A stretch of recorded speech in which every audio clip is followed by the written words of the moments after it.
सांगाल? सगळ्यात महत्त्वाचा मुद्दा असा आहे, आजपर्यंत उपोषणाची वेळ आली म्हणजे अत्यंत ही वेदनादायी वेळ आहे. गेले 40-45 दिवस हे हत्याकांड होऊन अद्याप कसल्याही प्रकारचं पोलीस प्रशासन दखल घेत नाही.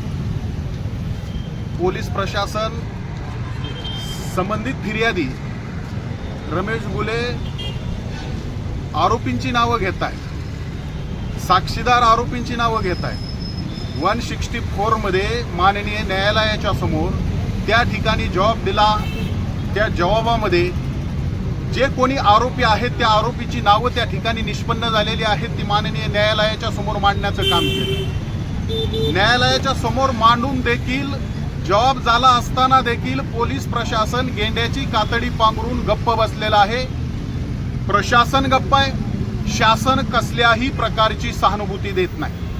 माननीय महासंचालकाकडे जाऊन त्यांना निवेदन दिलं, त्यांच्याशी चर्चा केली आणि वरिष्ठ पातळीवरती SITची मागणी त्या ठिकाणी या गुले कुटुंबांनी केली.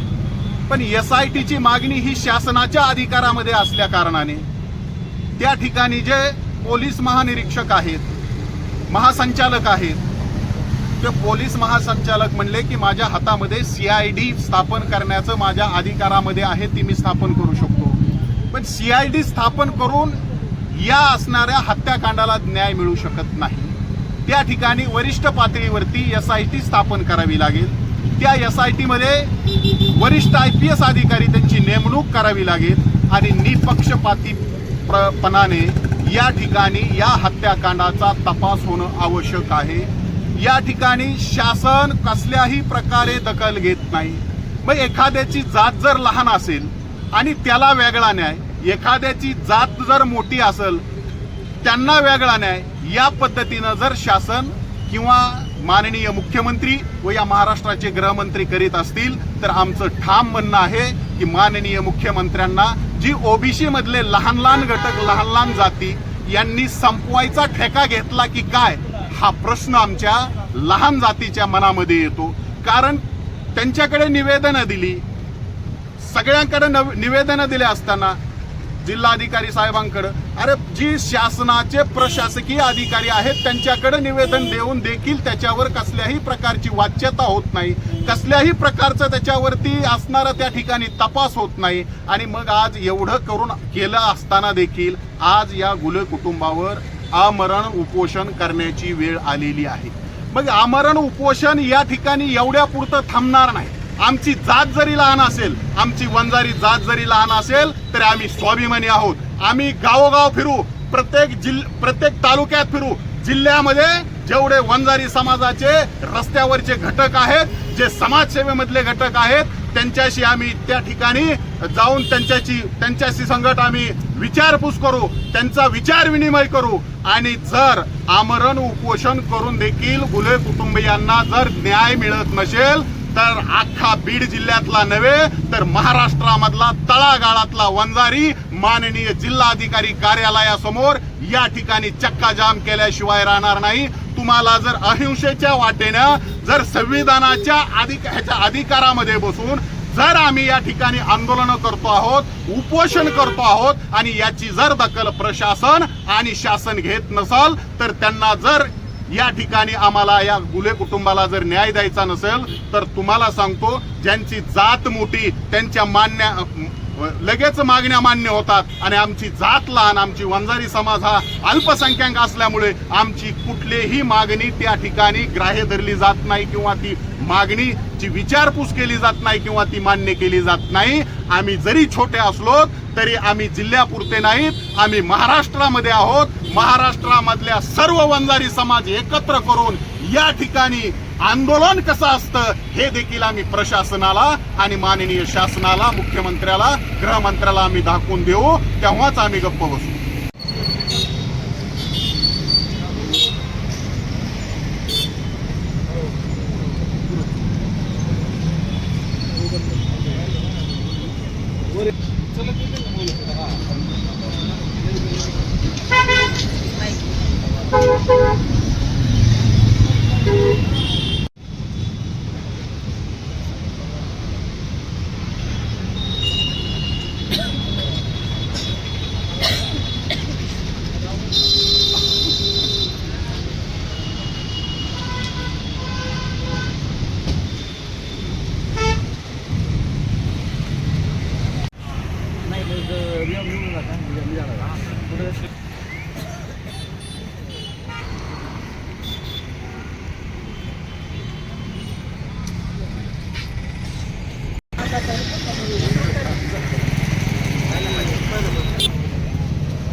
काय करत नाही का नेमकं काय होत आहे?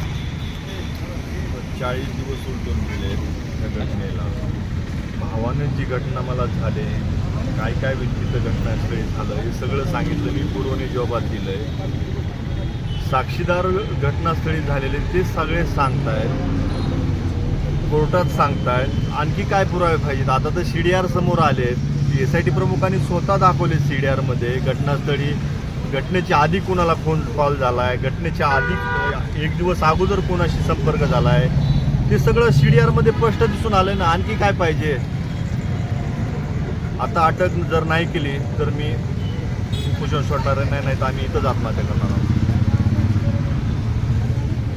नेमकं कोणाच्या अटकेची मागणी आहे? सौरभ सोनवणे आणि गटामध्ये 1, 2, 3 जे CDRमध्ये स्पष्ट दिसून येत आहेत, जे की मंदिरावर बैठक झाली. त्या ठिकाणी कोण म्हणलं बांगड्या भरा, तिथून त्यांनी कोणी त्याला तिथं पाठवलं होतं मंदिरावरती. आणि आणखी जो कॉल करत होता, सौरभ असेल, सोनवणे असेल किंवा बालाजी सोनवणे असेल, यांना त्या घटनास्थळावरून कोण कॉल करत होतं, त्यांच्याबरोबर पोलीस स्टेशनला कोण येत होतं आणि पोलीस स्टेशनमधून ते कोणाला फोन करत होते, हे सगळं CDRमध्ये समोर आलेलं आहे ना. आणखी काय पुरावे पाहिजे त्यांना? प्रशासनात किती अंत पाहिजे आमचा? आम्ही एक लहान भटक्यामुक्त जातीमधून असल्यामुळं, वंजारी समाजात लहान समाज असल्यामुळं प्रशासन आमची दखल घेत नाही का? मुख्यमंत्री साहेब आमची दखल घेत नाहीत का? एकाला एक न्याय आणि एकाला एक न्याय हे काय? खून केलाय माझ्या भावाचा, काही नाही ना त्याचं वैयक्तिक कुणाची भांडण नव्हतं, सोडवाय गेलं होतं ना. ते सगळं कट करून केलंय ना. राजकीय पाठबळ आहे का मग यामध्ये? राजकीय दबाव पाठबळ? 40 दिवस उलटून गेलं तरीही आरोपीला अटक करत नाही. मग आता राजकीय आहे का वरिष्ठांचा आहे? आता तुम्हीच समजून घ्या ना, दबाव आहे का नाही.